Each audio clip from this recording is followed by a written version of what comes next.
Yo, how's it going, everyone? Welcome back to the channel. My name is LionHeartZ, and we are not even 24 hours into the first player break in CS2's history, and we've already had massive news.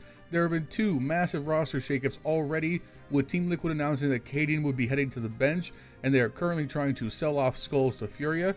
Elsewhere, G2 have announced that Nexa is hitting the bench. Both of these teams were looking to make roster changes coming into this offseason, but we had no idea things would be hitting the fan so soon. So today we're going to break down the issues with their rosters, what these bench changes mean, and what both teams should be looking for to try and make tournament winning rosters going forward into the start of the next season. If that sounds interesting to you, make sure you guys take a second, leave a like, leave a comment down below, and subscribe to the channel if you haven't already. It helps out immensely in the YouTube algorithm, and if any of you watch these videos are not subscribed, so make sure you do it. While you are down there, consider becoming a channel member for $5 a month. You can support me directly in what we do here, gain access to normal uploads the night before anyone else, as well as a shout out at the end of every video. And lastly, check me out on Twitch, twitch.tv/LionHeartZ1337. I stream Sunday through Friday, 8:30 p.m. Pacific Standard Time. We'll be playing tonight some Counter-Strike, so let's talk shop about these roster moves. Without any further ado, let's get into the news. So by far the biggest story of the day is the announcement that Team Liquid is blowing up this lineup after such a short time. Courtesy of HLTV, it was announced on Twitter today by Team Liquid that Cadian would be moving from the active roster to the bench. Following that, it was also reported that Liquid are currently in negotiations with Furia to transfer Skullz, and so far it appears that both teams are positive that they will be able to reach an agreement. That leaves the current active roster for Liquid as Twistz, Nafly, and Yakindar, with a possible new fourth for Skullz coming in soon, which means the team is still missing a crucial fifth spot, as well as a reorganization of who is going to be playing what role in the team going forward. And actually, while I was recording this commentary, we got some late news from Richard Lewis that it would appear that there's even more going on with Liquid, and that they are currently not looking for an in-game leader. Now, I must stress that the following is not confirmed, however this was told to Richard Lewis by a reliable source. The information has not been vetted yet, so take everything that's about to be said with a heavy pinch of salt. But on top of these other moves, Zeus is reportedly out of Liquid as coach. FaZe and Vitality have both inquired about the future of Twistz on the team, but Twistz has reaffirmed his intent to stay. He also wants to become Team Liquid's next IGL. If you want to see the full clip from Richard Lewis himself, I'll leave a link to it in the description down below. If you're one of those people who think Richard Lewis isn't a good reporter and doesn't know what he's talking about, please kindly exit my channel and never come back. Alright, so that's a lot of news for Liquid. And if you cast your mind back not too long ago, we made a video on this channel about the reports that there was very much discontent going on within Liquid and that they were looking to scapegoat Cadian pretty early on. All of this coming off of the back of the fact that this Liquid roster, since it's been assembled, has basically done nothing. They assembled this pretty star-studded roster, acquired Twistz from FaZe, they brought in Cadian to be the IGL, they brought in Skullz as like fresh new talent, and they've done fuck all with it. The biggest disappointment being not making the major, and since then they haven't been able to do anything of note with this roster. Now, at that time, I made it very clear that my opinion on this matter is you should do everything in your power to keep Cadian, because who else are you going to get that is a tier 1 quality in-game leader in this current market? Getting rid of Cadian, I think, makes making changes a lot harder for Liquid, as they now have to not only find someone who is also an opper, but they have to solve the in-game leader problem. And hearing that Twistz is trying to step in and become the in-game leader just sounds laughable on the surface to me. This has shadows of when FaZe originally kicked Kerrigan, and Nico said, oh, you know, don't worry, I know how Clickhead, I'd become in-game leader, it'll be fine.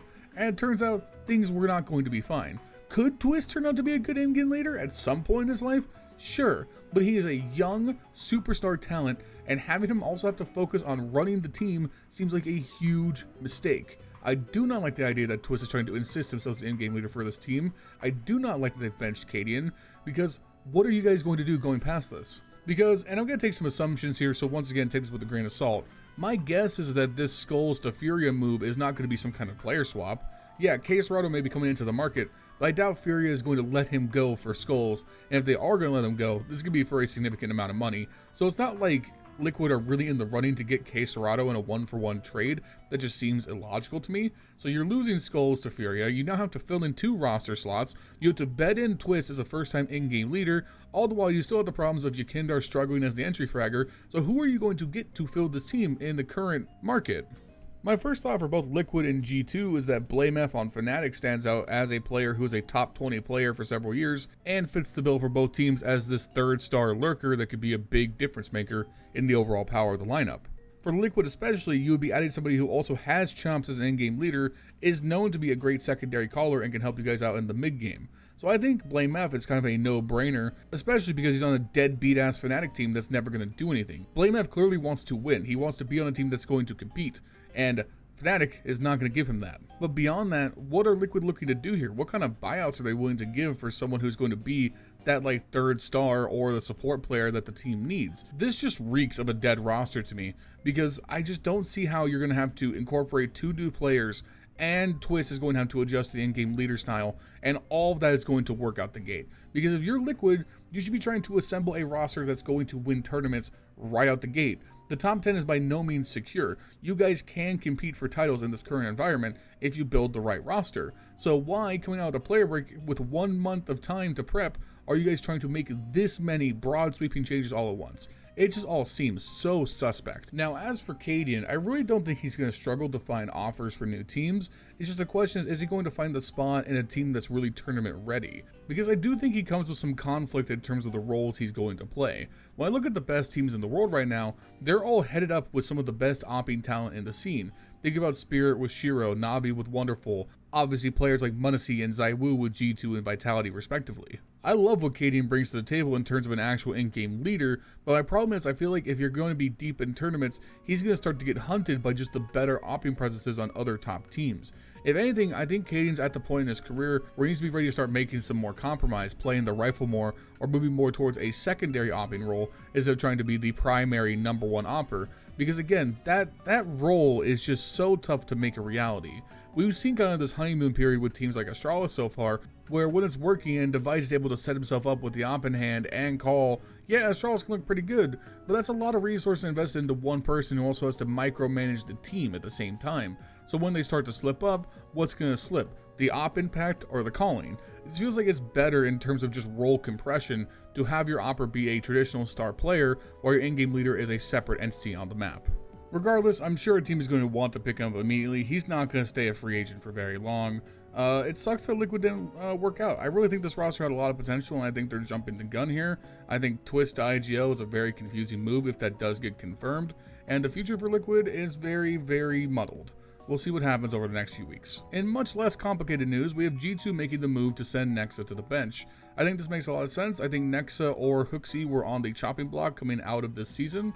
I'm just curious to see what the rationale is for Nexa specifically, and whether or not the move is also going to include a future move for HooXi as well, or if they're simply trying to replace Nexa with more fragging power, maybe have NiKo pick up some of the secondary calling, just continue with this roster as is.